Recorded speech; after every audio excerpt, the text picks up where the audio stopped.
And welcome to Freshly Grounded, the brand new podcast by best friends Faizu and Sam. Huh? I said welcome to Freshly Grounded, No, after that bit. the brand new podcast And after that bit? by best friends Faizu and Sam. Really? So you got short hair, bro. Yes, I got a haircut, alhamdulillah. Alhamdulillah. Yeah, alhamdulillah. What made you make that decision? Wallahi, akhi, to be honest, you know when you have long hair, you have to maintain it. And subhanAllah, I was getting a bit too much. Really? Yeah, wallahi, I wanted a change, to be honest. And, you know, I just wanted a different style. Alhamdulillah, it looks good. Alhamdulillah. Yeah? I have to admit, I prefer your long hair. Is it? I think your long hair looks very good. What has the feedback been mostly? Yeah, positive, you know. Yeah. Yeah, a lot of people, yeah. No, Has anyone said they like your long hair? Prefer your some long people, hair? yeah, some people have, yeah. Some people say, you know what, they prefer me with long hair. But it suits you, akhi, alhamdulillah. Yeah, But yeah. I prefer the long hair. Inshallah, I'll I come think, back. do you know what I think it is? Yeah. I think not a lot of people can pull off long hair. Is it? So because you could pull it off, No, you look good, innit? Yeah, barakallah feek, Alhamdulillah. yeah. But you're going to the best barber in the town, akhi. Yeah, Minspire, Sam alhamdulillah. He's in- Minspire, yeah, Abdul mashallah, Samad. yeah. It was nice, alhamdulillah. It was nice. First time paying a visit to brother Sam, and mashallah, he looked after me. Of course, because you didn't really need haircuts before that, innit? No, I didn't. Even subhanAllah, generally speaking, even when I did used to kind of get haircuts before, you only have known me to have long hair. But before I had long hair, I just used to have like a straight, 1 or 0 with a shape up. Yeah. Very basic. Alhamdulillah. Yeah, So how do you feel? Do you feel like a new man? I feel very new, alhamdulillah. I feel very light. I don't feel weighed down as well. Alhamdulillah. So alhamdulillah. How's things been with diet and stuff? Okay, I know that you always. Yeah, alhamdulillah. I've just been, alhamdulillah, I've lost weight. Alhamdulillah. I've lost a lot of weight, alhamdulillah, and just trying to eat clean and just, I've gone back into gym as well. So working out, trying to keep it consistent. As you know, subhanAllah, Ramadan comes with a lot of distractions. But alhamdulillah, healthy distractions, getting closer to Allah subhanahu wa ta'ala. So obviously your routine is broken. So alhamdulillah, after Ramadan, just trying to get back into that routine of eating healthy. And when I say alhamdulillah, I was eating quite healthy in Ramadan, but at the same time just trying to get into a routine where you want to kind of say what you want to achieve, whether it's cutting or you want to lose weight, and you just want to keep training kind of consistent. But in Ramadan it's hard for you to go to the gym. You fall out of routine, innit? Yeah, and subhanallah, yeah, but which alhamdulillah it's not really bad, because alhamdulillah, it's a desert. You adopt another healthy routine, gaining closeness to Allah subhanahu wa ta'ala, charging your batteries, charging your iman for the year to come, and that's important as well, because you don't want to neglect your spiritual side and just keep the dunyawi program or the dunyawi routine. You want also an ukhrawi program, an ukhrawi routine, for the akhirah. So the Ramadan kind of helps you adopt, or kind of helps you realize that you can kind of adopt a akhirah routine as well as the dunya routine. So that's quite important as well. So obviously we don't want to kind of sound ungrateful, that Ramadan is there. But like I said, it's good because Allah subhanahu wa ta'ala tried to teach us that balance is important and balance is key, especially in all aspects of life. And our ummah is a middle ummah, a middle path, neither extremes to the right nor extremes to the left. Alhamdulillah. How's Sunnah Remedies going now? Because I imagine that it picks up a lot more after Ramadan. Yeah, it's picked up alhamdulillah in Ramadan. So it is busy. Towards August, it kind of slows down naturally because people are going on holiday, and then alhamdulillah picks up towards the end of August, beginning of September. So now it's that going towards that kind of quiet period, but alhamdulillah it's good. Going new products? At the moment, we're looking to bring in some good tea, like special herbal tea from Morocco. But that'll probably be in September, inshallah. Some very, very good stuff. Yeah, I heard a lot about tea, man, because I used to drink tea. We're talking English breakfast here. Basic tea. Yeah. I used to drink a lot of tea when I was before I got into coffee, because I never really liked the taste of coffee because it was so bitter. And the reason I got into coffee was because at university, it was around exam period, so I thought I'll try it, and it worked. To It kind gave of me keep a you hit. awake. Yeah. So. And but before that I would drink a lot of tea, and so I've actually lost my connection with tea since I've drank coffee. And then I've been having some tea recently, just some English breakfast. You had Moroccan tea when you came to my house. I had Moroccan tea at your house. I really like that. Mint tea. And I had actually, since I had it at your house, I've actually been making it at my house as well. Mashallah. So I've got teapot and I've got the fresh mint leaves and everything. I've been making it. Alhamdulillah. You need a lot of sugar to make it like nice and sweet. You know, like to get that taste. Not necessarily. Depends how you make It it. depends how you like it as well, innit? Yeah. I'm used to it, alhamdulillah, being not so sweet. If I do put something in, it'll probably be, I'll have it, in order to kind of make it sweetish, I'll have it with dates. So That's that like me. kind That's like me with coffee. With coffee, I can have it bitter. And when people drink coffee, when I'm so used to making my own coffee that when people come to my house and I ask them if they want a coffee, they're like, yeah. And I never ask them how they want it. I forget because I just make it how I have it for myself.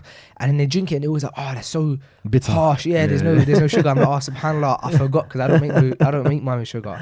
Alhamdulillah. But I heard recently that one of the guys in our office, his personal trainer has given him a diet plan. Okay. And in his diet plan is that every night before he goes to sleep that he has to have peppermint tea. Is it? And I asked him why, and he said that it's because it helps with digestion. Okay. And I was like, I thought perhaps it's a myth, but Nate said that it's true. Okay, mashallah. So I don't know, perhaps Honey is peppermint very tea- good as well. Honey helps Okay. you. Honey helps you lose weight, and there's scientific studies, or there's a lot of studies, because it helps with the liver, and it helps give fuel to the liver in order to break down the fats within the body. So that's if you, before you go to sleep, you can have honey, and not any type of honey. It has to be unpasteurized, organic, the good stuff. Yeah, not the honey that you get in Tesco, Sainsbury's. So that helps as well. I've heard that helps as well. And subhanAllah, I've noticed quite a while back, I used to have it before I sleep, and it helped me, subhanAllah, shred a lot.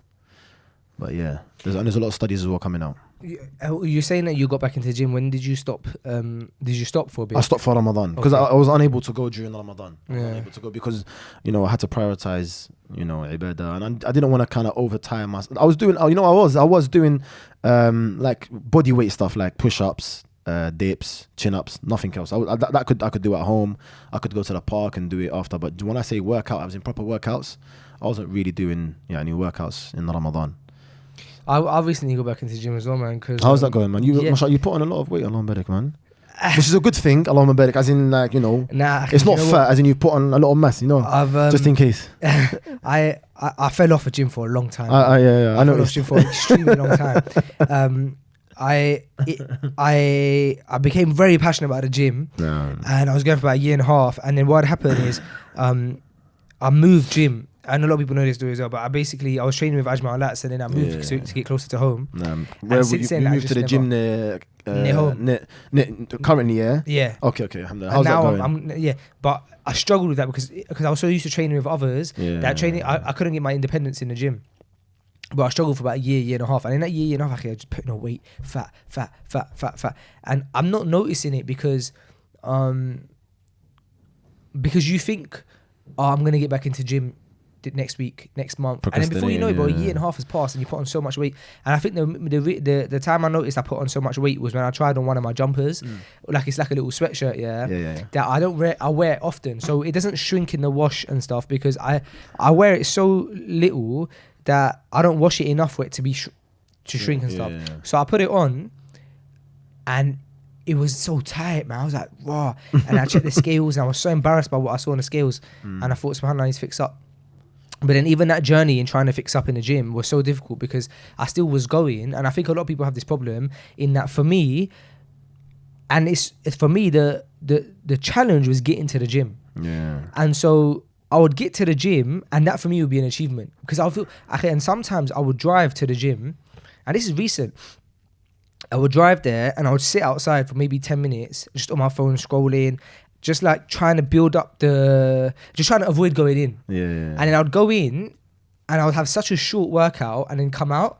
Because you're not prepared mentally, that's why. It's because for me, the challenge was getting into the gym. So I was happy. Just get into the gym. Just getting into the gym. So if just you get into the gym, khalas, you've achieved whatever you've achieved, so you don't have to work hard. It was a challenge for me. I sound so weird because I was training so hard for like 5 days a week, 2 hours at a time with Ajmal Lats, and there's no embarrassment in going to the gym, perhaps because you're with people who clearly go to the gym so much.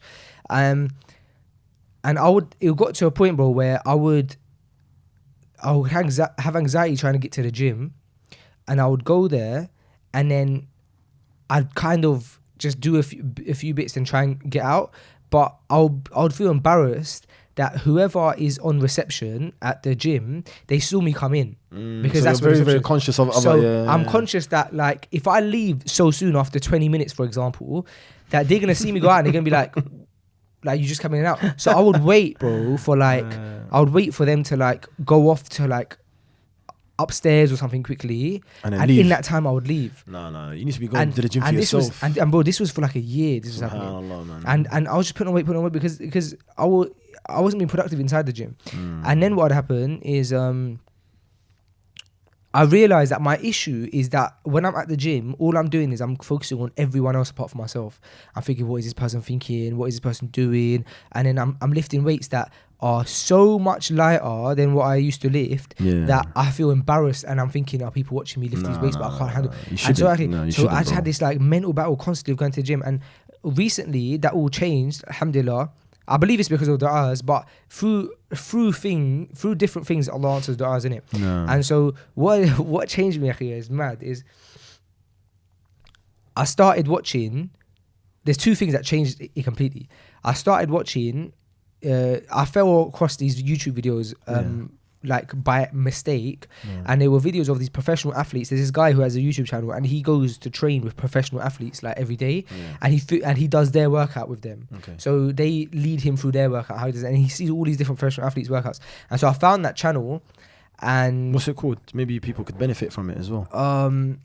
You but just put the link on the top of it. I'll try to find it. Yeah, because maybe other people, a lot of people, like, you don't have to understand, a lot of people for many reasons stop going to the gym, and similar like yourself, because it might be they're conscious of what people think. Definitely. Sometimes they're body conscious as well. What if when I go to the gym, and a lot of brothers, like, even when they come to us for hijama, it's like a thing of when they take their top, it's like they're embarrassed. And subhanallah, to be honest, like, everyone goes through the same struggle. Like, not everyone is born with the body that they kind of want. Or the healthy image that they want to kind of portray of themselves. And subhanallah, this is something that is it should be kind of combated in the sense that everyone, you're not in competition with anybody. You're in competition with yourself. That's your only kind of competition. Do you understand? You should be worried and focused only about yourself. The only person in that race is you. Well, this is in all aspects of life. It's so important to understand that you're go according to your level. A lot of the time when you're thinking, almost all of the time that you're thinking about other people, no one's actually thinking about you. No one's concerned about you. So the things that are happening in your head, they don't actually exist. These are pretend things that you think, oh, maybe this person thinks this.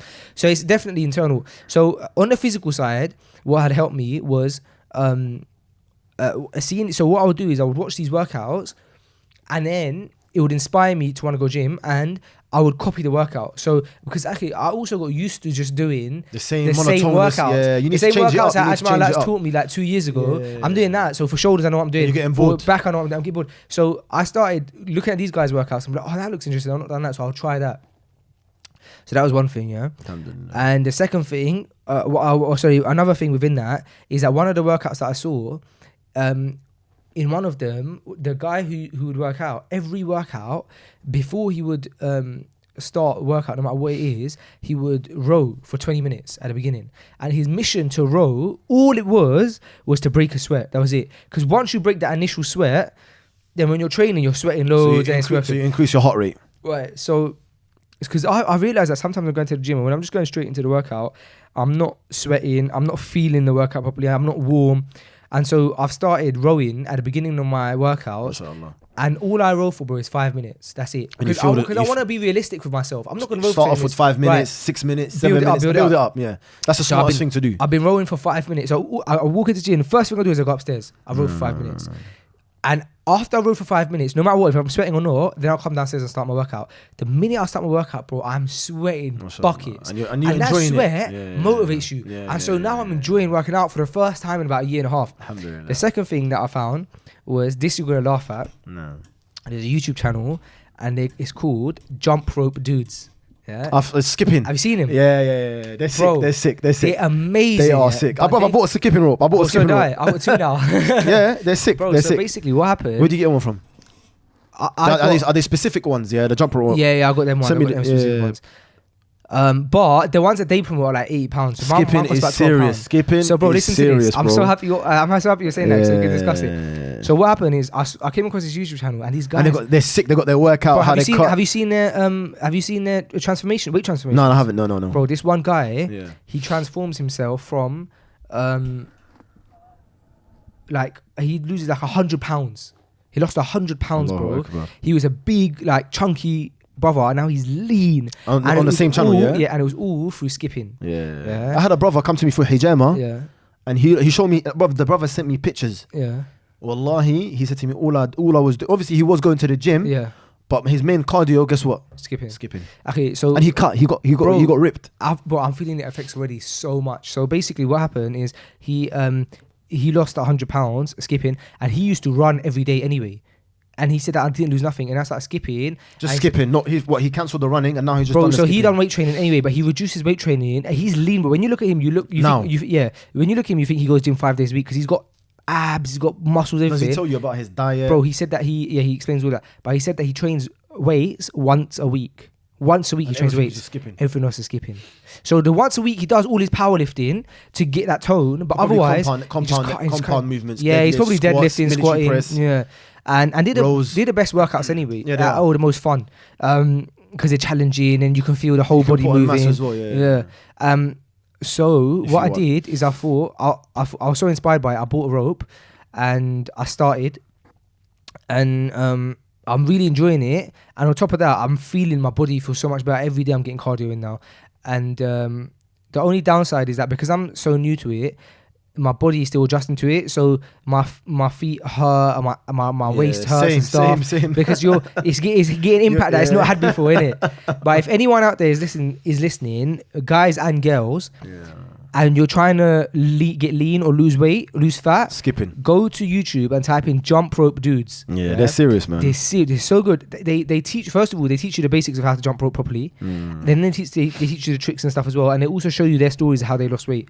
And if you combine that with a decent diet, you'll lose weight so quickly. So what was and the so other well. guy's diet? The one that was you saying, the one that gripped, the one that got shredded. The jump rope dude, yeah. But what he did is so the main thing he Did did he is follow like a specific diet? No, or no, was no. just normal? So he said that he started doing the basics, and this is why I liked it, because it's so accessible, it's so easy and realistic for us to achieve. So first of all, he was jump roping. By the way, with regards to the jump rope thing, I went to Amazon and I bought a jump rope, and it was called Beast Rope, and it was Beast rope. £12. It was Okay. about £12. So you don't have to buy the £80 one that they're selling. Obviously, maybe if you get more advanced. They have an But- £80 one. Why is it so Yeah, expensive? they sell man? the £8, bro. Probably the because brand, it's innit? professional, yeah, brand. Yeah. So £12.99, I think it was, on Amazon. Just type in jump rope, and it's a good speed rope. It's got the wire and stuff, but and all you need. So in my house, what I have is in my we have like a communal garden. I see. Yeah, I with was all the there, apartments. yeah. Yeah. But there's a little patio that's big enough Is it for when you like prayed in the beginning. yeah.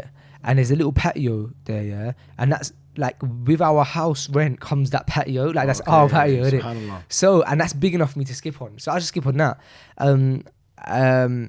But the first time I did it, I was getting used to it and stuff. And these speed ropes, they're not like normal skipping ropes. They're very, very thin, and they go very fast when you're skipping on them.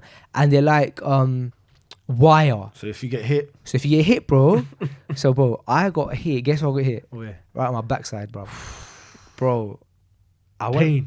the pain Whipped. was mad, bro. So I went back in. This is a bit too much detail, but I went back in the house and I looked at it, and I got like sharp red marks, the sharpest. I was like, no. So you gotta be careful as well. But his diet, bro. He said that he did basic stuff like he increased his water intake. No. He said he didn't drink a lot of water. He reduced his snacks because he said that he used to work in an office environment where there was always snacks. Yeah. And they were the main things that he did, which is so realistic for us to do, bro, to reduce snacks and to increase our water intake, increase cardio, enjoy the cardio. And they say you should start by maybe just doing 5 minutes a day skipping. So I'm doing that right now. I'm doing 5 minutes. After 5 minutes, I actually increased it yesterday to 8 minutes because because I was struggling to figure out how I could time it while I'm skipping. Just put a timer on, no? Well, I want to be able to time it without checking, because the timer even... here's what I did. I listen to audiobooks as it is. I love listening to audiobooks anytime I can get You need to spaces recommend a to few audiobooks. free audiobooks for me, man. Yeah, well, bro, I'm obsessed with audiobooks, man. Right. So what I do is, if you go to audiobooks, you can put it on a sleep timer, which means that the audiobook will automatically stop playing after a certain amount of time. Okay. And the minimum time you can set it to is 8 minutes. So I press play, I set it to 8 minutes, and I just skip. And when the book stops in my ear, because I got the AirPods in, so it's wireless. So as soon as the book stops, I know 8 minutes have passed, and then khalas, that's my cardio done for the day. But for me, my goal is consistency, and then reducing. That is the key to anything in life. That's anything, akhi. And as we've mentioned on the podcast, even our deen teaches us that. Yeah. You know, a lot of people, akhi, when they start off, like, say for example, with it could be anything, yeah. It could be like it could be deen related, it could be lifestyle related. We always like to go for like the biggest and the most difficult things, or things that we think they're gonna benefit us, but they're the most hardest things. So the best thing to do and the most realistic thing to do, whether it's in matters of our religion, whether it's in matters of lifestyle or health, it could be anything, work, is to start off with set yourself realistic goals. The reason why a lot of us kind of don't finish majority of the projects that we start is because we set ourselves unrealistic goals. And that could be even when it comes to memorizing the Quran. An example, obviously, it could be, imagine if you learn one ayah every day, consistently, every day. So there's 365 days. So you could be learning, we'll just say one ayah. In 1 year, you could finish 365 ayat. Yeah, it's a lot. It's a lot. Yeah. And if you were consistent, you would have probably memorized the Quran in a couple of years. So that's just an example. Say, for example, you go to the gym every day. Say, for example, you only have half an hour. So you know that when you go to that gym, you need to put in your all just for that half an hour, but you're going every day. Or say, for example, when it comes to food, you're consistent in your food. Unless you want to kind of shock the body, or there's, when you want to go into science, that's something different. But even in deen as well, أحب الأعمال إلى الله أدومها وإن قل, that the most beloved. Why does Allah subhanahu wa ta'ala say the most beloved actions to Allah subhanahu wa ta'ala are the ones that are done consistently, even though if it's small? Why? Because it's done all the time. It's better, say for example, than praying, maybe you could pray 2 rak'at, example, just before Fajr, example, or you could read half a page of Quran every day. It's better to read half a page of Quran every day than reading half of the Quran in maybe a month and then stopping for a couple months. Do you understand? Yeah. So, or say for example, giving charity, maybe you give £1 a day. It's better to give £1 a day than to give, say for example, £300 a year. And nowadays it's so easy as well, because you can just set up a direct debit. Set up a direct debit, akhi, or monthly. just speak, akhi. Consistency is key. The only time, subhanallah, that people notice considerable change in their life, in their deen, in their iman, is to consistently go at something, to consistently read the Quran, to consistently remember Allah, to consistently, whether it's success in the dunya or the akhirah. I think that if you look back on your own lives and you consider the times where you were successful in something, the majority of the time it would be because of some sort of consistency. Of course. Because you were consistent in something. Of course. And powering through the tough bit, like whether it's with business, deen, sport. Weathering the storm. Yeah, weathering the storm. Yeah, subhanallah. They say stars don't shine except the night, except for in the night, akhi, innit? If you want to shine, inshallah, akhi, you have to go through, subhanallah, that difficulty. I had another quote recently, and it was quite good. He said, all I know is that I know nothing. Subhanallah. That's a good one, isn't it? I've not heard that one. It's nice and short. Yeah, of course, akhi, but when you start, all I know is that I know nothing. I think it was Imam Shafi'i as well. He said, every time I seek knowledge, I realize how ignorant I am. That's Imam Shafi'i, rahimahullah. Bro, so look, there's a certain topic I wanted to discuss with you, and it was like more so based on kind of interpersonal skills and stuff, because I think it's something that we haven't discussed together on the podcast, because you are regularly on here, but we generally always talk about the topic of health or food. We talk about other things as well, alhamdulillah. Yeah, that's true. Yeah. But we do always talk about food and health, because naturally, you're Sunnah Remedies, isn't it? Yes, but there's a skill that I think that I noticed with you when I first met you, and it's something that I admire about you, and it's the skill of like them interpersonal skills, the ability to be able to strike a conversation with anyone. Even now, you just rang me and you said I'm downstairs, and I could hear you finishing off the conversation with the cab driver as you was. Yes. It sounds like you had a great conversation with him on a journey. Yeah, we had a deep conversation. So quite an important topic that we were talking about regarding the youth. regarding the crime rates, Somali young boy. And I think that's something that we can touch on after, talking about or mentioning interpersonal skills. So what is it like? Is it something that just comes natural to you, the ability to almost strike up a conversation with anyone and everyone? And why is it important to you that you are like an open book, like you are approachable? Because you are very approachable. I'd like to think so. You know what is? I don't know. Maybe when I look at the seerah of the Prophet sallallahu alaihi wasallam, obviously our example should be the Prophet sallallahu alaihi wasallam. And one thing that struck me about the Prophet alayhi salatu wasallam was that how he was with the Sahaba.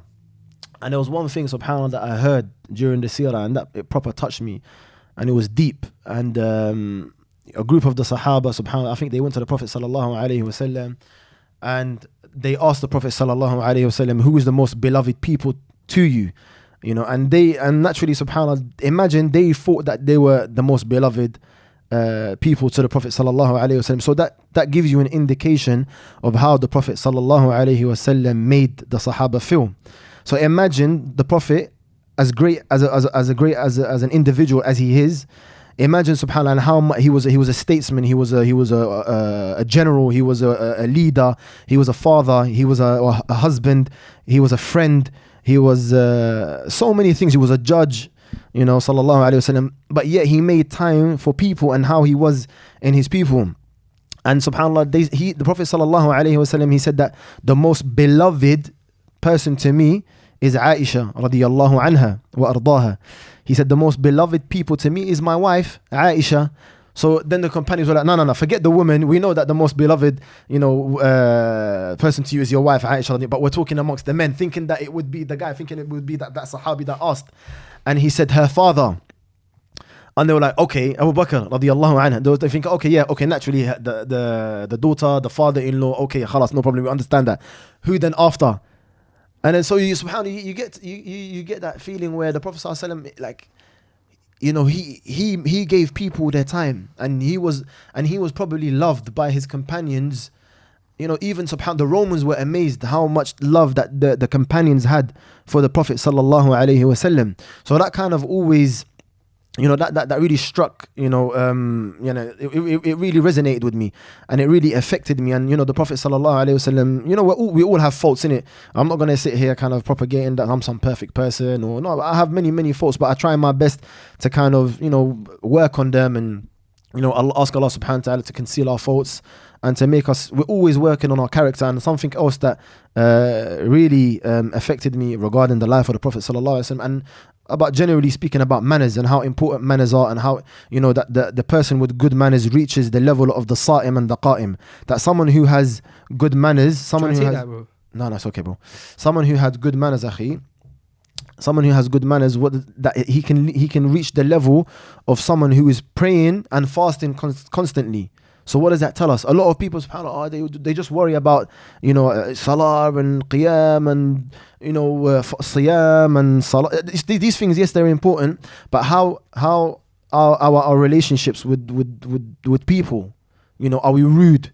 Okay, say for example, like I say to myself, like even alhamdulillah, I have my family, and your family, they say that like you are who you truly are with your family. Do you understand? Like, your wife knows you the most, or your mom and dad, they know you how you truly are, because you can't portray a particular type of character with them like you do with brothers. With brothers, you can try to put on this act, but when you're with your wife, or when you're with your mom and your father and your sisters, like you can't, you're 1 second, bro. Yeah, take it, bro, because it sounds like it could be important. Yeah.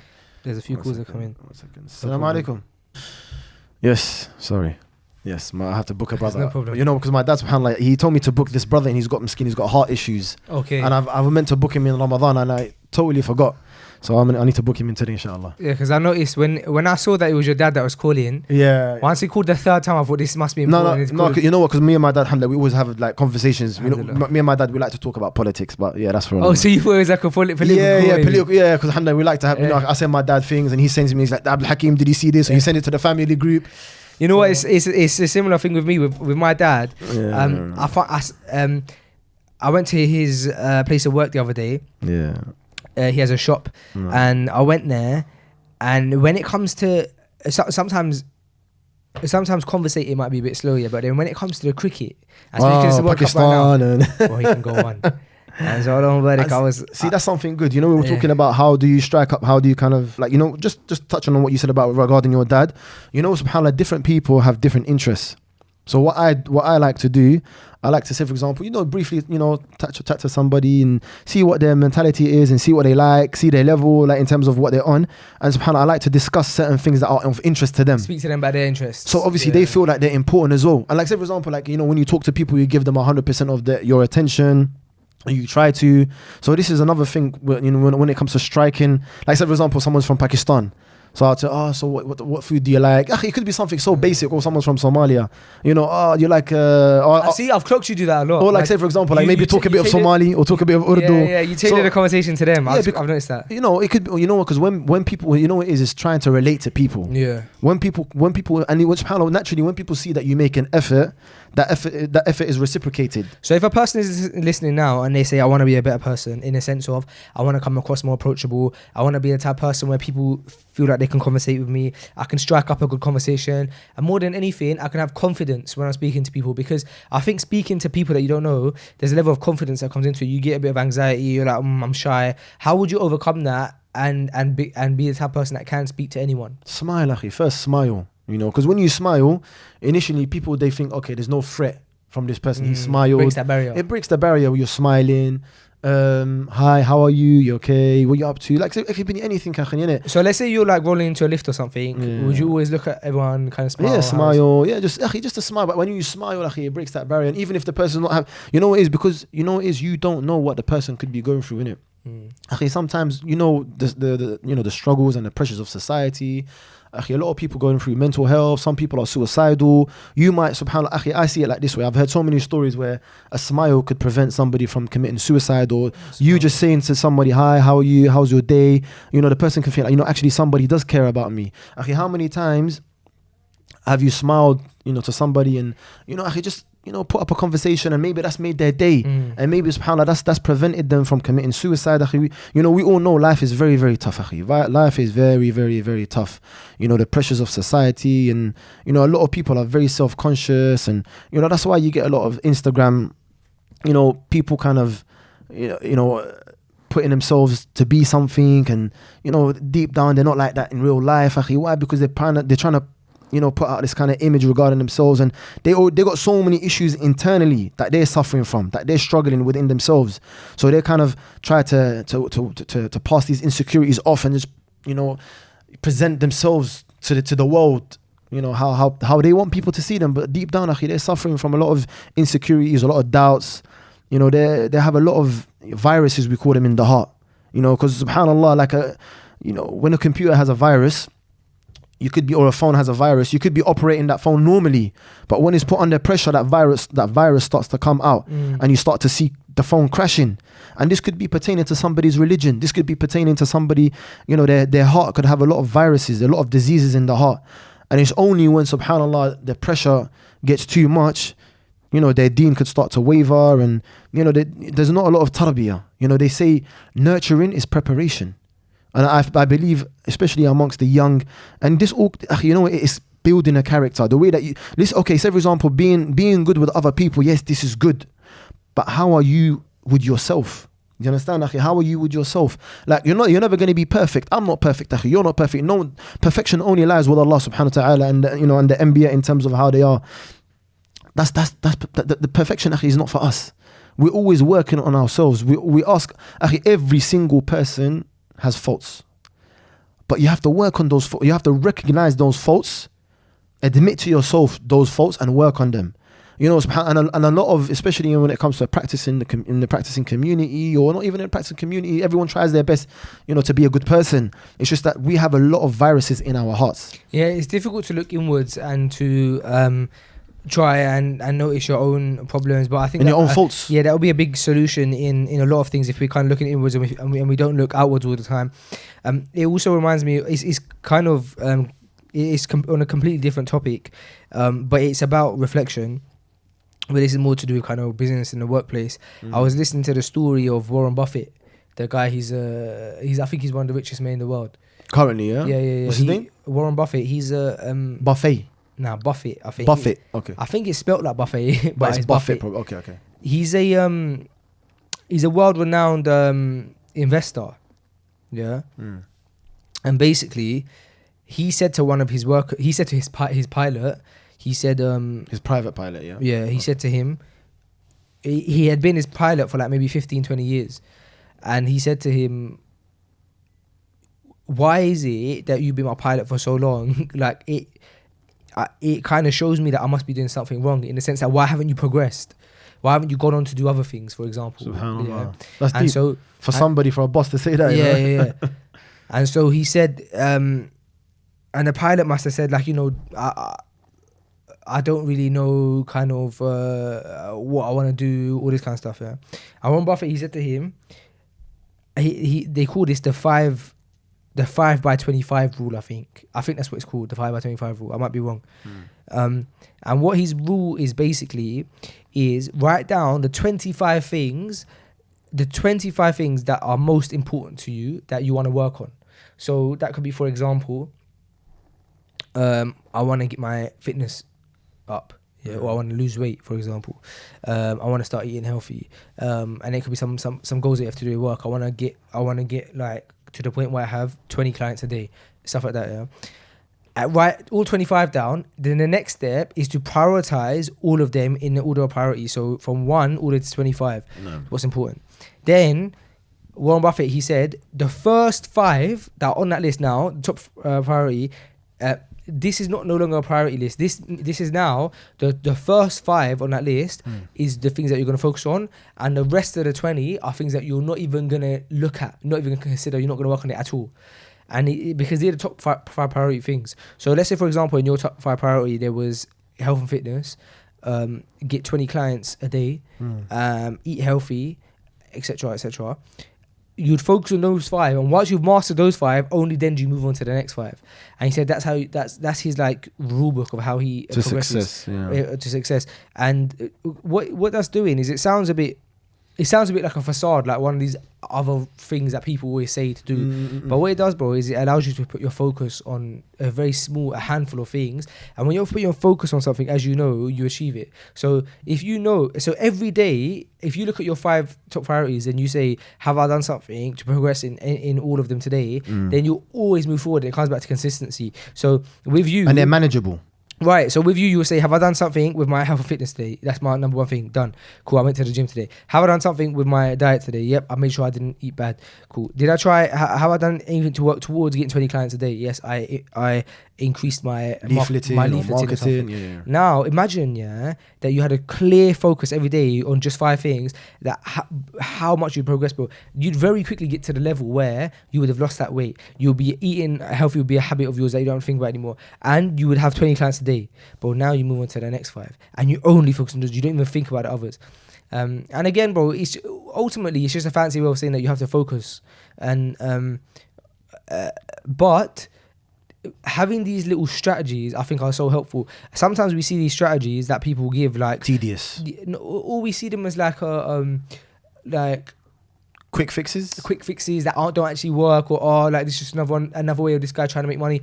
But some of these things are very good, and I was discussing this with Sam last week, in that some, there's certain types of people who like try and give motivation, but it's all just like the chatting rubbish. But there's certain ones where if you actually implement the rules that they said, they would work. And I think the 5x25 is one of them, and I think that there's loads of other ones that work really well. Like there's ones that work on increasing your productivity and reducing the amount of time that you waste, and I think those ones work really well. So I think it's about looking at these different things that people have mastered in their lives and now they're teaching others. But you have to look at that person. Has that person that they're teaching it, have they implemented what they're saying? And if they have, and they're teaching it, you should take that on board and see if you can use it to your advantage. And if you can use it to your advantage, see if it works. Because perhaps some things work for some people and some things don't work for others. Exactly, like for me, for example, that 5x25 rule works perfectly, because I find that I'm focusing on too much and my mind becomes erratic. And then I do a little bit of everything, and that means that I haven't progressed in anything. Because I'll start one thing and I'm like, oh, this is important, and this is important, this is important. So for me, the focus aspect of that really helps. But for other people, they might be very good at focusing, but they might have a problem with actually envisioning their next goal. Like, how can I progress? What do I do that will allow me to not be in the same position in 10 years' time as I am now? Stagnant. They might struggle with that vision. They might be great at focusing on their tasks, and they might be at the best that they can be at, but they're not progressing in their life. So there's different things, I think, but looking at these different rules and stuff, I think are really good. There's a good YouTube channel for it that talks about all this kind of stuff. It's very good, Akhi, and I think these kind of skills, these life skills, are very, very important, Akhi, man. Because they help you build up your own personality. They help you build up your character. You know, the YouTube channel, bro, is called The Art of Improvement. The Art of Improvement. And what I tend to do with these YouTube channels is I'll go onto their channel, and then I'll go on. I'll filter their videos to the most popular, the ones that have been viewed the most. Because if they've been viewed the most, because they got videos on their channel that have 16,000 views, but then they have some videos on their channel that got 1.3 million views. That's a lot, yeah. So obviously the ones that are more viewed are obviously the ones that people have been sharing because it's impacted them positively, generally. So I always do it like that. And so look, the first video is the 5x25 rule by Warren Buffett that will help you focus. And they got other things like Marcus Aurelius's thinking clearly. Do you know much about Marcus Aurelius? Yeah, the Roman emperor. Yeah, and Stoicism. Yeah, but you know what, Akhi, in terms of like, it's deep history, man. Yeah, I can imagine, Akhi, but I can imagine there's a lot of it that. As Muslims, we have to take with a pinch of salt. Yes, but and especially the accuracy. Of course, and I know that. But I'm not talking about Marcus Aurelius is a role. I'm talking about the benefits that you can. Right. Yes, of course. You can do that. Alhamdulillah. I'm talking about, for example, Stoicism. Yeah. Stoicism, bro, is amazing, bro, because what Stoicism teaches is the idea that basically. And I spoke about it on a previous podcast, but it basically teaches. You and Omar were on it. Yeah, it basically teaches Sabr Jamil. Obviously, learning it from Sabr Jamil is a lot better, but sometimes hearing something broken down in English in your mother tongue, but just the idea of being able to be patient among tests and looking at people in our close history who were able to be patient amongst things.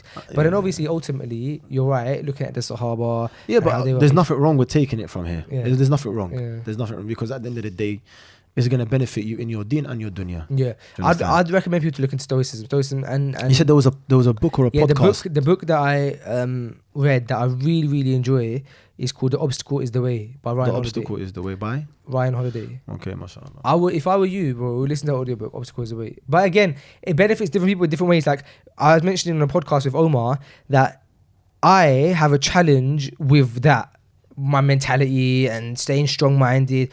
And whereas Omar doesn't, his challenges are different. So everyone has different kind of struggles and right. So for me, The Obstacle Is the Way. I was like, oh, this book is amazing. I said it to Omar. I was like, oh, you have to listen to this book.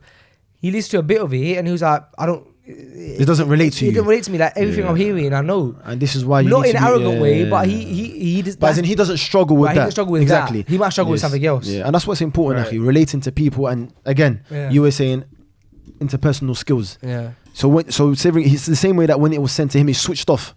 Yeah. That's why when something resonates or relates to people, they're more likely to engage with you in conversation. But when someone's actually not, he's thinking, I don't enjoy this. I don't really find it. He's gonna switch off. His mind's gonna switch off. So you have to speak. And even Ali, I think it was Ali radiallahu, and he said, speak to the people on their level. You speak to. So say for example, when you come to advise youth, is it the same way I speak to you that I speak to the youth?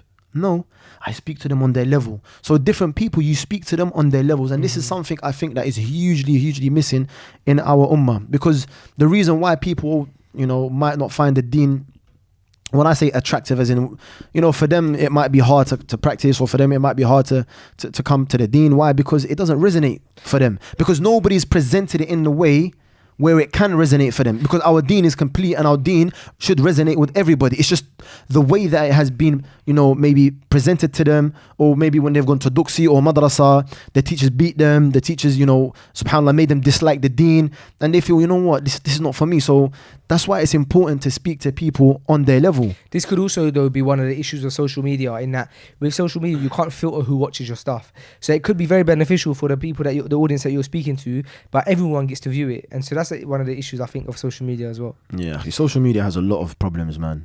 But it has a lot of benefits. It has benefits, Akhi, but I personally feel sometimes if you're not grounded, it has more faults. I think It's more dangerous. I think we're coming to a wave now where, alright, so everyone, because people idolize people very quickly. True, but I think that we're coming out of that phase now, and I think that what's happened is that social media came in our generation, and we all got very excited, and we started we're probably the first ones to kind of experience it. We're the first ones to experience it. Now I feel like we're seeing a wave of people who are utilizing social media for business more than people who are utilizing it for their personal egos. I think there's more of business or now. for their personal fame, right?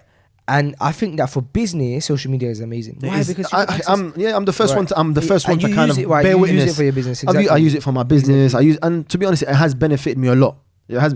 I'm not going to deny the fact that obviously, alhamdulillah, before it was mainly through kind of word of mouth, reputation, but now it's kind of put my work out there even more. So more people are exposed to what kind of work that we do.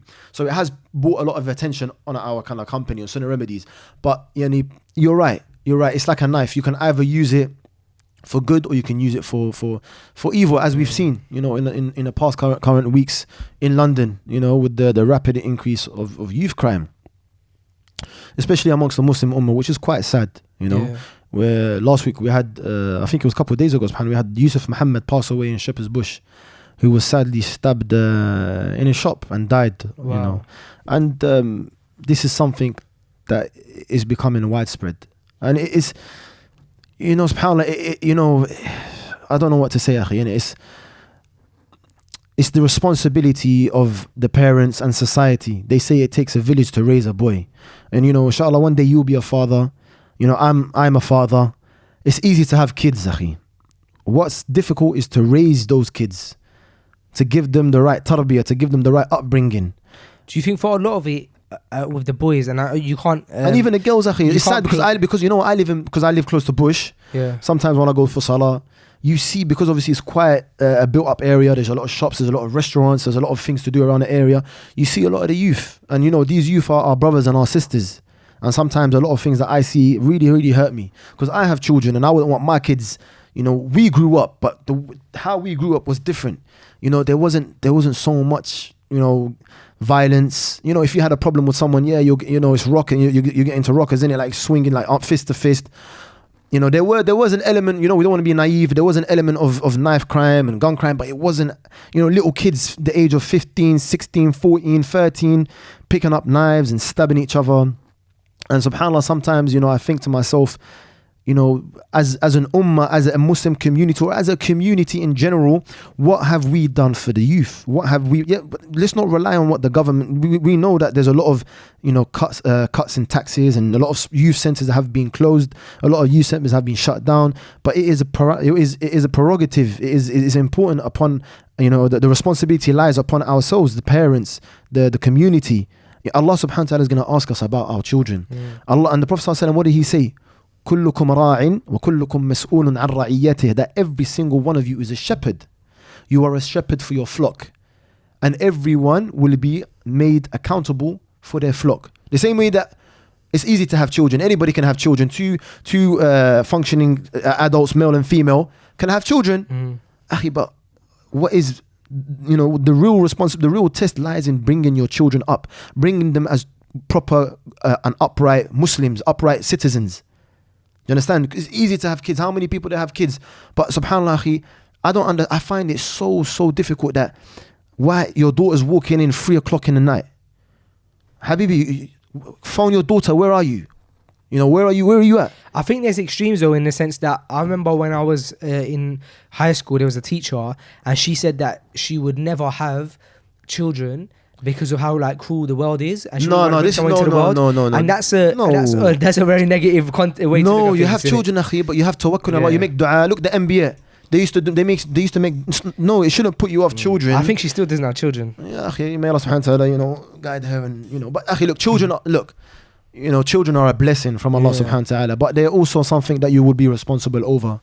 You know, the environment that you bring your children in. You know, if you're example, like, it's basic common sense that, you know, alhamdulillah, we're able, if you're close with your daughters, if you're close with your sons, and they see you as a friend, then they're gonna be your best friends. They're gonna be related, and you have to know who your children are hanging around with. If your son or daughter walks in with a Balenciaga trainers or Balenciaga jumper that costs £300-400 and he's not even working, he's going to school, Habib, where you getting the money for that? You ask. Where you getting the money for that, boy? Where you getting the money? Or your daughter again, she walks in like 3 o'clock in the morning. Where are you at? Who's your friends? It's like you're working, you're in a cafe, and unfortunately, akhi, a lot of our elders, they stay in the cafes till 2 o'clock in the morning. Like, don't you check up on your children? Are you not checking up where they are? What, do you think you just have children and let them roam around the streets? So this is important for us as well. We are gonna have children, akhi, and Allah subhanahu wa ta'ala is gonna ask us about our sons. Allah subhanahu wa ta'ala is gonna ask us about our daughters. We have to teach them the deen as well, you know, because you will be responsible whether you taught them about their deen. We know, subhanAllah, we live in a day and age, where there's a lot of, rubbish, being introduced, whether it's in schools, whether it's in society, that they're trying to brainwash the kids, that they're trying to, teach, kids and, bad things. And subhanAllah, it's sad, because it's important that, you don't, that you taking care of your family, put it that way, without going into too much details. What do you think for those brothers and sisters who are listening, who are young, perhaps they just got married or they're just getting married? What would you say as someone who has been married for how long now? I've been coming up to 6 years. About like 6 years now, and you've got children. What would you say is the sweet spot with how long you should wait after getting married before having kids? Having kids, yeah. Well, as in being married and having kids? Yeah. Well, because some people say like some people say like, give yourself a year or two, enjoy, like go on holidays. Everyone's different, but generally, you could. Yeah, it's nice to give yourself that year, 2 years to get to know your partner before you have kids. I think it does help as well for you and your partner to bond as well. But some people, that doesn't really happen that way. Some people have kids straight away, so it depends. It really is when Allah subhanahu wa ta'ala blesses you with a child, innit? When Allah subhanahu wa ta'ala rewards for you for a child. Yeah. But every case is different, bro. Every case is different, subhanAllah, man. SubhanAllah. But I think, you know what, this issue with, the youth, is quite important. And, I have one of my good friends, brother Jamal, Somali brother, mashallah. I've worked with him previously back in Fulham when I used to work for a charity for a masjid. Alhamdulillah, I left quite a while back now. But we used to be quite active with the youth, and we used to work together. And he's quite active, especially on the scene at the moment, man. So yeah, man. So I was getting up I was listening to what you're saying, but I was getting up the current events that we have for after. Okay. But bro, the reality is, bro, that you seem like to be one of the brothers who you're connected to a lot of the people in the community, and so because of that, naturally you're hearing about a lot of people who are close to you who are suffering from the effects of youth crime. My family members. I think that you're the person who the most I get a message from that will be like, there's a janazah from a brother in my area who I knew very personally and he got stabbed, or there's a janazah from a brother and he got shot. There's another for a brother. Since I've known you, there's been a lot of those messages that I've received from yourself. Why do you think that is? I'm sure there's many brothers out there, like, I'm not, like I said, I'm not someone special here. But what I'm trying to say to you, look, another hadith of the Prophet sallallahu alaihi wasallam. You know what it is, every time, the ahadith of the Prophet sallallahu alaihi wasallam, the Quran, look, again, I know brothers that are way better. Alhamdulillah, I've been fortunate to be around a lot of brothers who are older than myself, and they've kind of installed these habits and try our best. Even my wife as well, she encourages me as well. So it's our deen, isn't it? The Prophet sallallahu alaihi wasallam said that the most beloved is the one who is the most useful to mankind. Do you understand? The best person, khayrukum, that the best person are those who are beneficial to mankind. So as Muslims, we should try our best to be beneficial, or try our best to kind of give as much benefit to mankind, within our limits, shall I say, and our qualifications. So that's something that's really, really kind of, again, resonated with myself. Try our best to be active in the community. The Prophet ﷺ said that the best of you are those who mix with the people. Do you understand? Mix with the people, akhi. So if you isolate everybody, akhi, it's easy a lot of people, like, it's easy for them to kind of isolate themselves and to live their own kind of life, you know, and you know, this kind of practice. I don't know what they call it. SubhanAllah, I forgot in English. You know, when you isolate yourself from celibacy or something like that, or like isolating yourself from society. I think in some elements of Christianity where you just isolate yourself from society. I don't know if there's a word. That's monks, isn't it? Monks, from our Rahbaniyya is not from our religion, innit? We don't isolate our religion. We don't isolate ourselves from communities. Yeah. In fact, it is more rewarding. It's more rewarding for you to mix amongst communities, to mix amongst the people, and try to help them, try to benefit your community, try to be an asset to the community rather than a hindrance to society. And again, akhi, this is something that I'll try our best, akhi, to work on these things, work on them, akhi. And alhamdulillah, there's ajr, there's a lot of reward for it. You know, try, and akhi, I always say myself, if I was to pass away, I would like to leave a legacy behind, innit? Do you understand? For the sake of Allah, first and foremost, but you know, that can be a witness for me when I die, subhanallah. And also for my community, like, you know, you want people to remember you with khair, innit? You don't want people to be like, obviously, you know, you want people to overlook your bad qualities and your bad moments, and make dua for you. May Allah have mercy on him. Yeah. You know, may Allah subhanahu wa ta'ala forgive him for his shortcomings. So maybe that's you something. want a big jama'ah at your funeral, innit? Yeah, inshallah, inshallah, akhi. Why not, man? May Allah subhanahu wa ta'ala give us a good ending, akhi, man. I mean, should we go for some of these articles? Bismillah. The first one we got, man, we haven't done current events in so long, bro, on the podcast, but I think we've missed it, man, and the viewers have missed it. I'm trying to find ones that are related to you a bit, yeah. Also, by the way, let's do other the one thing I'm going to mention is that there's been a lot of, I might as well say it now while we're talking about it, or while we're alluding to it because I'm doing a current events myself, is that there's been a lot of things that have happened in the past, maybe like 20, 30 episodes, where some of the viewers have been upset because, for example, us on screen, we've been distracted, or like there's been issues with maybe cameras and this, that, the other. And this is another example where we're doing the current events. And so the issue has been for a long amount of time that when we started out of Fresh Ground, we had a permanent producer, Red. I remember, yeah. And then when Red moved on, we had Nate. But the producers have always been provided to us from Flavor, which is the marketing agency that Omar runs, which is where we work out of. We have the Flavor offices here as well. But for the first time now, because we're in need of it, and also because alhamdulillah Freshly Grounded is growing, we're gonna actually put out a position, inshallah, for a full-time producer of Freshly Grounded. Not full-time, it's a part-time job, but every episode they'll be producing episodes. So inshallah, look out for those details. I'm going to be putting them on the social media for Freshly Grounded, but we're going to put out a post for producer so that we can have someone. And the general stuff that producer will do is make sure that the studio is set up, make sure that all the filming and the audio and stuff like that. And then one of the things is the current events. Okay. Alhamdulillah. So you know, you can pick any current events. It doesn't have to be related to that stuff. Yeah, I know, but we got this one. I found this one interesting. Okay. This current event, this article, and it talks about there being a study that shows what drinks are harmful for your quality of sleep to have before you go to bed. Yeah. So what it's saying is that over more than a third of adults in the US don't get enough sleep, and they sleep less than 7 hours in a 24-hour period. And the things that contain caffeine are definitely going to be less desirable for most people. Naturally. Because they're stimulants. But here you go. So there's coffee is one of the things that they've got, but they said here that a person should stop consuming caffeine within 6 hours before going to sleep. 6 hours. But I sometimes drink coffee just before bed, then I can fall asleep though. How's your quality of sleep? My quality of sleep is good, akhi, man. Yeah. But look at this as well. Oh, subhanallah, look at this article, bro. It goes, alcohol may help you fall asleep. Subhanallah. But that's where the benefit ends.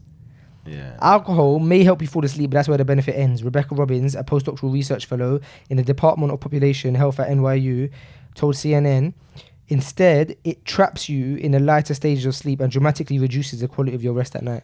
That's alcohol. We know that there's many drawbacks of alcohol. Where's Allah subhanahu wa ta'ala? وَإِثْمُهُمَا أَكْبَرُ مِن نَفْعِهِمَا. And its worst, its ill effects are overwhelming than its benefits. It continues to pull you out of rapid eye movement and the deeper stages of sleep, causing you to wake up and not feel whistled. Now, bro, I'm going to tell you something. What do you think is associated with good sleep? And I'll give you a clue. It's some. Forget trying to think about what the article says. Think about what you would say. What would you say is good? What are some of the things that you say are good What, to put you to sleep? to help before bed? Honey? Akhi, that's what it says. Subhanallah. Honey. Subhanallah. Yeah. What I told you. It says That's it what we were talking about in the beginning about honey. But look at that. Even look at how the Sunnah, like, Subhanallah. Sallallahu alayhi wa sallam. and then like 1400 years later, they're doing research and they find that honey is good before bed. Subhanallah. Amazing, isn't it? Yeah, it's amazing. I just thought, you know what? It has to be honey. Yeah, that's what it is. It's good for psychologically, and also trying to stay hydrated and get some water. And it's really about staying hydrated with water. Going to bed even mildly dehydrated can disrupt your sleep. And bro, I've noticed that sometimes I felt a bit dehydrated, but I'm lazy and I'm like, oh, I'm in bed now. But I've been struggling to sleep, and I've clocked straight away because I don't normally struggle to sleep.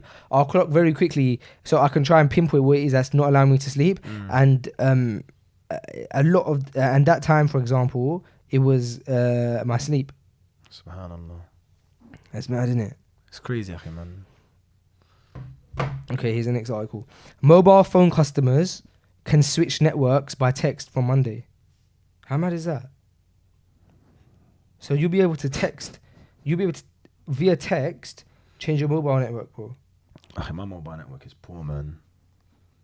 Very bad. Oh, are you a 3? Yeah. Same. It's very bad, but it's very so cheap. bad, akhi. It's cheap though.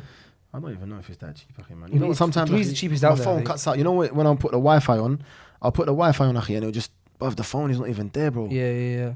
Well, It's bro, so poor, akhi, man. from Monday coming up, you'll be able to switch networks by just sending a text. Look at that. That's mad Are interesting. you serious? Yeah. Where do you see that? It's all on this current events.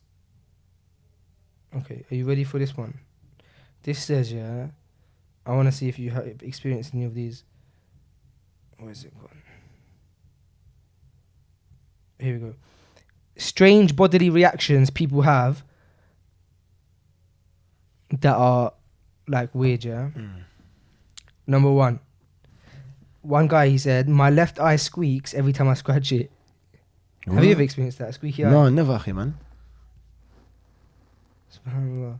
What, so strange bodily reactions? Strange bodily reactions that people have that are like uncommon. What's the other one? When I get scared. When I get scared, my armpits tingle. Wow, okay. That's weird, isn't it? Let's look at one. The end of my little finger wobbles as though it is not attached to the rest of my finger. Almost like when you ping a ruler on it. That sounds a bit like jinn, akhi. My legs itch whenever I brush my teeth. What? That's weird. Sometimes I shiver. Because I can see it through here. It's like there's some weird ones, boy. I sneeze every time I pluck my eyebrows. If I... What is it? Oh my gosh. You see that one? This article is not freshly guided friendly. Yeah, alhamdulillah. Yeah, so we're getting a producer. So there's good news for you. We're getting a producer in Freshly Grounded, inshallah. We're going to put our post on our website, which is freshlygrounded.com, and we are going to get a producer in. So then, inshallah, everything will go back to kind of how it was. We're also getting back to the majority of the episodes are going to be back to like the regular type of episodes. So it's going to be me and Sam mostly. Inshallah, man. Inshallah, yourself as well, because you're regular here. But generally, we've decided to, moving forward, reduce the amount of guests that we have on and increase the episodes with Sam and I. I think that will really help out, man. Yeah, because what's happened is obviously once you can't bring guests all the time. Yeah, and also we prefer the episodes where it's like just you two, yeah. Or just two people who know each other very well. So you're just talking about your and so this week, subhanAllah, first of all, Jazakallah khair to you, no problem, because you came in last minute to allow us to remain consistent. No. But last minute there was a bit of a hiccup. Okay. Yeah, there was an emergency that Sam had to attend to. But inshallah, moving forward, we're gonna be doing it in that way because we want to get that consistency back. It's important. We're having bro. that. We're gonna have a producer. Inshallah, we're gonna interview them face to face as well, so that we can find someone who we feel like relates to us and like, you know, enjoys being around. Freshly Grounded as well. And we got a really cool few months coming up, Freshly Grounded, man. Inshallah, man. Yeah, so Exciting few things to come through. very, yeah? very exciting. Yeah, Alhamdulillah, yeah. man. Can't wait, What's the man. plans for Sunnah Remedies? You going back out to Morocco anytime soon? Yeah, I am, inshallah. I'm going to go to Morocco probably maybe the end of September or the beginning of September, inshallah. So we're doing another tour, You inshallah. do appointments out there, innit? Yeah, alhamdulillah. When are you gonna go to like cities in the UK? Like, when are you just gonna go Birmingham for a weekend and just pack? There must be so many people in Birmingham. But you know bro. what? Because Would you know love what? to I get- personally feel that there's, well, no, maybe subhanAllah, because I feel like there's other, maybe because there's a brother in Birmingham that I know, mashallah, he offers the same service, and I just feel like, I don't know, akhi. I just feel there's, alhamdulillah, maybe there's somebody, maybe if there's a place, maybe if there's a city in London or a town in London that maybe they can't find, maybe highly unlikely, someone who does hijama or something. But, or I feel like getting hijama from Sunnah Remedies is different because you get hijama, but you also get like a therapy session. Yeah. You have a conversation, and this, and you start talking. I know. You know, but if people want it, why not? Yeah, man? I think We there's a can need do for. it. Well, Yeah? I think there's a very big need for Sunnah Remedies in society because it not Alhamdulillah. only does it help with hijama and natural remedies, but also I think that it's one thing someone having a skill of having hijama, but it's another thing someone having a skill of having hijama, but it also it's like therapy. You know, you conversate and in a way where, like, bro, I've known you now. How many years? 3 years. About 3-4 years. Yeah. And to this day, and we speak often to the point where we hadn't seen each other now for about a month. Yeah. And we said, wow, it's been so long since we last saw each other. Whereas generally, you can go a couple months without seeing people because you're always busy and stuff. Yeah. And in all that time that I've known you and I've traveled with you, and you've never spoken to me about any conversation you've ever had inside your clinic. Like you keep it private. Like Yeah, it's so my point confidential, is- akhi, My man. You know point why? is that the Because- fact that it is- it's like therapy in that sense, and it's kept confidential. It has it's to, trustworthy. because it's a trust, akhi, that, you know, people, akhi, it's a trust that people tell you their deepest and darkest secrets, or, you know, their problems. And you know, once if somebody tells you as a Muslim, automatically that is a trust, that's an amana that shouldn't be, you know, exposed or, you know, given to anybody, you know, because that's confidential. Would you ever consider opening your clinic up to like a situation where a person may want to come down but they don't want to get hijama but they just want therapy? Well, inshallah, if I'm qualified, yeah. And so would you be willing to go forward and get those qualifications for therapy? Of course, akhi, of course. I think me and my wife, akhi, we would be interested, because we want to add a different kind of a different element or a different side to Sunnah Remedies, as well as obviously just providing sports therapy, hijama, grassland therapy. I think it's important, especially in this day and age, with the huge rise of mental health. Yeah. I think it's important, but we would only offer those services if we are qualified. You know, we don't want to. But I think that that's something that maybe you should do, bro, because No, definitely, there's man. a big need for people to be able to have a conversation with someone who they feel like understands them. They understand them on a religious level, but also in terms of a cultural level of being in the UK. But at the same time, as someone who's separated from them, so they can give an unbiased opinion. And it doesn't always have to be. I'm not saying people will come and expose their sins, bro. No. But I'm saying Sometimes- sometimes, bro, it's, the amount of chats that I have with you, and it's not a deep conversation, but it really helps. No, Just like, oh, bro, you know, I'm having this issue, or what do you think about this? And then you can sometimes just conversating about it and asking questions. It's good, helps. akhi. It's good. Wallah, it's very important. Even sometimes, akhi, when people sometimes going through a lot of hard, you know, things in their life, or it's good to talk to someone. Well, I challenge you, bro. I challenge you to pursue that. To try and- Inshallah. to pursue If I know that what I need forward. what qualifications I need to pursue that, inshallah, why not? We can do that. Anybody out there knows, you know, maybe they I'm can, sure we could just maybe they Google can- it quick and find something. Yeah, of course. Everything's available on Google nowadays. Sheikh Google. Yeah, Sheikh Google. I think that might be the problem. Abdul Hakim, Sunnah Remedies, Jazakallah khair for coming down, bro. Appreciate it. Always appreciate the chat, man.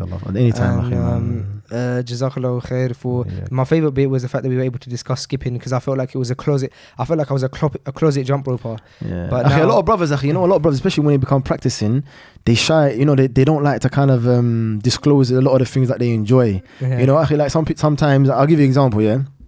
I'm someone who likes also to listen to Anashid. Yeah. I like to listen to Anashid. I'm not of the opinion that it's haram, as long as there's no musical instruments.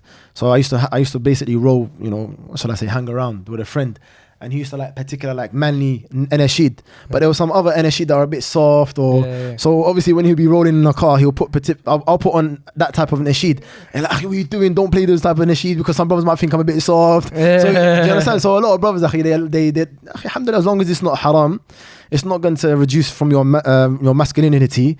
But yeah, like you said, you can come out. Look, as long as it's not haram, I think brothers should be able, you know, to be proud of what they enjoy and not to be embarrassed. Oh, the brothers might think I'm a bit, you know, feminine or I don't know. Obviously, there's certain things that are like a little bit of a red line. But I think you shouldn't care what people think about you as long as you're not disobeying Allah, as long as you're not doing something haram or trying your best to avoid haram, and you know it's not something that is disliked. What's the aib? Where is the aib in that? A lot of brothers like different things. I don't know. You might like, you know, putting puzzles together. You might like, I don't know. You have different hobbies, where people might be embarrassed, and I don't think that should be the case. I think as a person, be proud of who you are. Like, you know, subhanallah. Why are you embarrassed? That's you. You know, be proud. I think you should start the chain. Tell us something embarrassing other than the nasheed thing. I already told you about the nasheed. What about what I do? Yeah, go on. Start off. Like what? Be the start of this. Go on. What's something that people don't know about Abdul Hakim's Sunnah Remedies that might be that might other people might come across as embarrassing? For me, alhamdulillah, I'm not that type of person. I like to listen to soft nasheed, innit? As long as obviously you don't have it, you know, that's for me, akhi, and that's not a problem, innit? What else can I say? Wallahi, I don't know, akhi. What else? You like to skip? I like to skip. Of course, I like to skip. Skipping. I like to skip. Yeah, I like to. You know what? Another thing, that brothers might find. Obviously, that yoga. When it comes to yoga, obviously there's some yoga that is haram. But I like to do kind of like, obviously within the halal environment. I like to do like Pilates, yoga related stretches. Okay, that's yoga. Good, a lot of brothers. Obviously, there's, like I said to you. Yeah, of course. There is some yoga that is haram because it involves shirk. Yeah, and people should watch. And a lot of brothers are like, you know, but in terms of like sometimes. I like to do yoga stretches or like, you know, and I encourage. If people are interested in that idea of yoga and the origins of it, they should check out the first episode with brother Bouazizi. With Bouazizi. Yeah, mashallah, yeah. Bouazizi. The first episode way. we did with brother Bouazizi in Bristol. Check that out. It's like freshly grounded episode like 10 or something. No. And a lot of brothers are like, oh, what yoga later? Yoga that's for like females and no. As long as, like I said to you, as long as it's in a halal environment and it's going to help you with your... A lot of brothers, they're very, very stiff. A lot of brothers, a majority of the problems that they have is because they're not stretching before a workout or after a workout. They haven't built their core. I tell people, look, a lot of patients that come to me that have certain issues, I told them, look, try to stretch, you know, incorporate stretching after your workouts, before your workouts. Maybe you try yoga. You know John Cena? I've heard of John Cena, yeah. Yeah. The famous John Cena. I watched his workout. He stretches for 1 hour before his workout starts. You told me this, yeah, I remember, yeah. It's important, bro. Yeah. It's important, akhi. Stretch for a whole hour. It's important, bro. Yeah. But yeah, what about yourself? Tell us something embarrassing apart from skipping. I think recently I've become partial to cooking. MashaAllah. Yeah. But I don't think that should be, unfortunately, that shouldn't be something that is... Yeah, that's true. You're right. That's not. Yeah, it's quite true. bad if it is. That's true. Especially amongst brothers, innit? Fine, I'll give you another one. You should be able to cook for yourself. No, but I was trying to figure something that people wouldn't know about me though. Okay, to carry on this chain so that we're just confident with everything. Hashtag don't be embarrassed. Hashtag don't be embarrassed. Let me have a think. You might get the pious people trying to, like, the quote unquote pious attackers. What they call them? There's a word for them. I'm not sure. The people that, mashallah, brother, you know, sometimes I might like a picture which of my friend, and you know, you have to understand not everyone that comes to you is practicing. So people like obviously it's not. I'm not saying talking about something that is haram. That's clear-cut haram and you're liking it. Certain things, like not everyone is practicing. And to be honest, like I said, we're amongst people. So some people will find it. Oh, how come Sunnah Remedies like this? Brothers need to relax and sisters just need to relax. And like I said to you, our deen is really... people sometimes, it's these type of people, these type of closed-minded individuals and ignorant people that chase people away from the deen, innit? So these people need to, like, seriously relax. Do you understand? Because you know, sometimes I don't really get it much, alhamdulillah, but a lot of brothers kind of like, you know, get it, especially that are, you know, out there kind of thing. A lot of people just want to find anything just to attack them, innit? Oh, astaghfirullah, brother. No, brother. Listen, and the majority of them are little young kids, innit? Just relax, stop trying to make the deen difficult for people, man. That's the problem, akhi. A lot of these little kids, innit? You know, they come onto the deen, akhi, for a couple of months or maybe a year, and they think, mashallah, that Shaykh al-Islam ibn Taymiyyah, innit? And start making, you know, tabdi' and tahrim, and start doing a lot of madness. And akhi, you know what? These people, akhi, they chase people away from the religion of Allah. They make the deen very, very like boring, akhi, very unnatural. Akhi, our deen, akhi, not everyone that you deal with is, and to be honest, this is da'wah, this is a form of da'wah. As long as you're not compromising your deen, akhi. A lot of people come to me, akhi, and they're from all walks of life. Some of them are shot in, some of them are, you know, you'll be surprised. Akhi, and the way that it's important, rather than be in your clinic than my clinic, that at least I can talk to them and never, akhi, try to give them da'wah, akhi, be good to them, deal with them in a good way, akhi, don't judge them. When I obviously tell them what they're doing, akhi, you advise them, but akhi, don't be harsh on the people. Be soft with the people, you know, because if you're not soft with them, somebody else that's on a madness is going to be soft with them and is going to take them to their way. And a lot of these little warriors, keyboard warriors, akhi, and these quote unquote, mashallah, pious people like to, yes, we know al-amru bil ma'ruf and nahyu 'anil munkar is a part of our deen, but relax. If the person is not doing something that is haram and displeasing to Allah, make excuses. Make excuses and just relax. Relax, look at yourself, innit? Because, you know, a lot of people, akhi, subhanAllah, and I think it was if you busy yourself with the faults of other people, Allah subhanahu wa ta'ala will bring you out even in your own home. Will expose you even within your own home. So you need to relax, akhi, man. Blind eye. Look, if you see someone doing something that is bad, you advise them, but when I say blind eye, with wisdom. I say blind eye, I mean, like you said, if it's something that's not haram and it's something that's there's no need for you to be nosy to it. Keep it stepping, akhi. Keep it stepping. Keep it moving, innit? Keep it moving. Keep it moving. Keep it moving, akhi. Jazakallah khair, akhi. Sunnah Remedies. Listen, guys, if you haven't been to Sunnah Remedies to have your hijama done, then you need to. It's a must, especially if you live in and around London. Then you have absolutely zero excuses because you can travel to them very easily. They have separate clinic times for the brothers and for the sisters.